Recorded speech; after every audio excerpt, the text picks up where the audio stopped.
ग्वालियर व्यापार मेला बिना उद्घाटन के समापन की ओर चला। 25 फरवरी को समापन होगा। ऐसा पहली बार हो रहा है कि ग्वालियर व्यापार मेला अपनी आधी से ज्यादा अवधि पूरी कर चुका है, लेकिन मेले का उद्घाटन नहीं हो सका। यह स्थिति तब है जब मेले का औपचारिक समापन होने में केवल 12 दिन बाकी है। आपको बता दें कि ग्वालियर व्यापार मेला साल दर साल राजनीति का शिकार होता जा रहा है। मेले की भव्यता और विस्तार तो धीरे धीरे सिमटता ही जा रहा है। अब इसके शुभारंभ और समापन में भी सरकार की दिलचस्पी नजर नहीं आ रही। एक समय था जब मेले का उद्घाटन करना किसी भी बड़े नेता के लिए बहुत सम्मान की बात होती थी, लेकिन अब तक पिछले कई सालों से मेला बिना राजनीतिक नियुक्ति के ही अफसरों के भरोसे चल रहा है। यहाँ तक कि वाहनों पर रोड टैक्स में मिलने वाली छूट की मौखिक घोषणा कई बार होने के बाद भी काफी विलंब से इसका नोटिफिकेशन जारी हुआ है। आपको बता दें, श्रीमंत माधवराव सिंधिया ग्वालियर व्यापार मेले की शुरुआत सिंधिया परिवार ने ही की थी, लेकिन अब सिंधिया परिवार की दिलचस्पी भी मेले में लगातार कम होती जा रही है।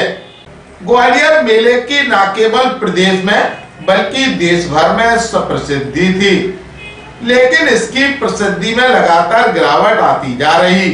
बावजूद इसके मेले को उसका पुराना वैभव लौटाने की दिशा में कोई प्रयास किसी भी स्तर पर नजर नहीं आ रहा है।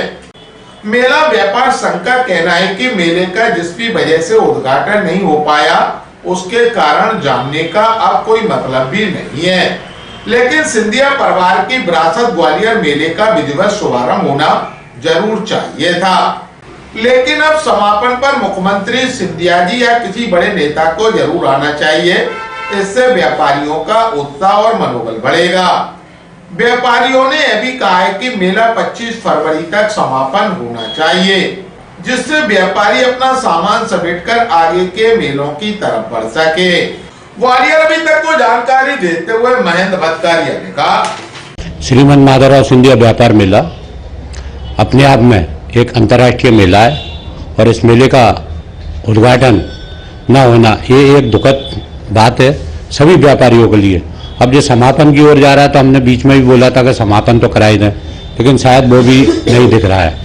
इसकी शिकायत हम श्रीमंत महाराज साहब से करेंगे कि इस मेले के साथ जो भी कुटारघात कर रहा है उनको आप उनसे बात करके इस मेले के साथ कुटारघात ना हो। इसके पीछे क्या वजह है ये अभी तक हमारी समझ से परे हो रहा है, क्योंकि अभी तक के इतिहास में ऐसा नहीं हुआ है कि मेले की ओपनिंग ना हो। ओपनिंग होती है तो ग्वालियर की जनता और ग्वालियर चंबल संभाग के आसपास के लोगों को लगता है मेला चालू हो चुका है।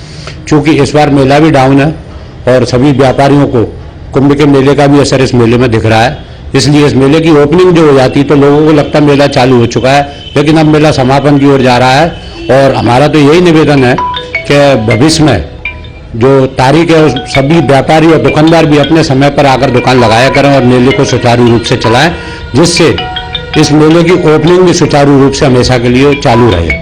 अब व्यापारी तो देखो एक दुधारू गाय होता है, व्यापारी को लगता है कि इस मेले में कोई ना कोई ऐसा आए जिससे इस मेले के व्यापार बढ़े और मेले की उन्नति और प्रगति हो, क्योंकि ये श्रीमंत महाराज साहब ने इस मेले को अमीर गरीब फकीर सबके लिए बनाया है और ये सिंधिया शासन काल के से मेला चला आ रहा है और सिंधिया राजवंश की ये देन मेला है। इसलिए महाराज साहब से हम निवेदन करेंगे इस मेले के साथ भविष्य में ऐसी पुनर्घटना ना घटे। श्रीमंत माधवराव सिंधिया व्यापार मेला ये व्यापारी संघ उनसे मांग करता था कि व्यापार मेले की एक डेट फिक्स हो जाए, तो चूंकि शासन के द्वारा एक डेट फिक्स है 25 दिसंबर से 25 फरवरी तक, जो हम मानते हैं कि वो जायज़ है, लेकिन 25 फरवरी को जब मेले का समापन होगा उसके बाद 48 घंटे लाइट जो दी जाती है उसको हम चाहते हैं कि 28 तारीख को शाम को 8-9 बजे लाइट काट दी जाए, जिससे व्यापारी अपना सामान समेटने में और कुछ भी जो बचा कुचा सामान है वो यहीं समाप्त करके आगे के मेलों में प्रस्थान कर सकें। ये राजनीति की क्या भेंट चढ़ गया है इसलिए बारे में तो हम व्यापारी लोग हैं इतना नहीं जानते हैं, लेकिन इस मेले के साथ कुछ ना कुछ लोग